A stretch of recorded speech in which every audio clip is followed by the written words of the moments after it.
review time let's review ဒီနေ့ကတော့တပတ်တာတင်ခဲ့တဲ့အရာတွေကိုပြန်ပြီးတော့ review လုပ်ရမယ့်နေ့ဖြစ်ပါတယ်ဒီနေ့က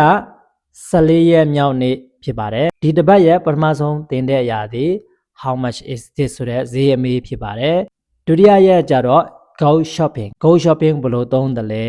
နော်ဈေးသွားတာဈေးဆိုင်သွားတာဈေးသွားဝယ်တာစသဖြင့်အဲ့ဒါတွေဘယ်လိုသုံးရမလဲဆိုတဲ့သင်ခန်းစာမျိုးပဲဖြစ်ပါတယ်တတိယရက်ကျတော့ open slide ပဲမသုံးပါနဲ့ဆိုတဲ့သင်ခန်းစာပဲဖြစ်ပါတယ်စတုထရက်ကျတော့ ask price ဈေးမေးတာပဲအနည်းကိုမေးရင်ဘယ်လိုမေးမလဲအများကိုမေးရင်ဘယ်လိုမေးမလဲဆိုတဲ့သင်ခန်းစာဖြစ်ပါတယ်ပင်စမရက်ကျတော့ what are you doing မင်းဘာလုပ်နေသလဲဆိုတဲ့အမေးအဖြေနှစ်ခုလုံးသင်ပေးတဲ့သင်ခန်းစာပဲဖြစ်ပါတယ်6ရက်နေ့မြောက်ကျတော့ where are you going မင်းဘယ်သွားမလဲဆိုတဲ့အမေးကိုဘယ်လိုပြန်ဖြေသလဲအဲ့ဒါတွေအနည်းများဘယ်လိုဖြေသလဲဆိုတဲ့သင်ခန်းစာပဲဖြစ်ပါတယ်နောက်ဆုံးရက်ကျတော့ polite English ယဉ်ကျေးတဲ့ English စကားပြောမယ်ဆိုလို့ရှိရင်ယဉ်ကျေးဘယ်လိုပြောမလဲဆိုတဲ့သင်ခန်းစာမျိုးပဲဖြစ်ပါတယ်ဒီထက်မှာကိုကဘယ်နှခုမှတ်မိခဲ့တယ်လဲတကယ်လို့ကိုကမလေ့လာရသေးဘူးလေ့လာခြင်းတပတ်ဆိုလို့ရှိရင်